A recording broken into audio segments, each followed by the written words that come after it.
Permanent break కాదండి. చాలామంది అనుకుంటారు అయిపోయింది ఇంకా నా జీవితం వేస్ట్ అని. కాదు, ఒక టెంపరీ బ్రేక్ తీసుకో.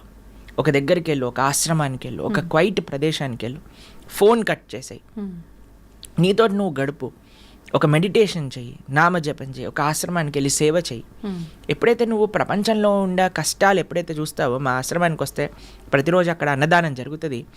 అక్కడ ఎంత పూర్ పీపుల్ అంటే వాళ్ళు కేవలం నెల రోజులలో అన్నము ఒక పప్పు చేసుకుంటే వాళ్ళకి చాలా పెద్ద విషయం అనమాట. అలాంటి పేదరిక ఉన్న ప్రదేశానికి వెళ్ళి నువ్వు ఎప్పుడైతే వాళ్ళకి ప్రసాదం పెడతావో వాళ్ళు ఎంత ఆనందంగా ఆ కూర చూసి, ఆ చపాతీని చూసి, ఆ స్వీట్ చూసి వాళ్ళకి ఎంత ఆనందం వేస్తారే, ఈరోజు ఇన్ని రకాలు వచ్చాయా అని చూసినప్పుడు మనకు అనిపిస్తారే నాకు తినడానికి ఎన్ని రకాలు తిన్నుంది, ఎంత ఆనందంగా నేను ఉన్నాను అని. వేరే వాళ్ళ దుఃఖాలు మనం చూసినప్పుడు మన దుఃఖాలు దాంట్లో చిన్నగా అయిపోతాయి. మనము ప్రతిదానికి జీవితాన్ని వదిలేయాలి అనే ఒక చాలా తప్పు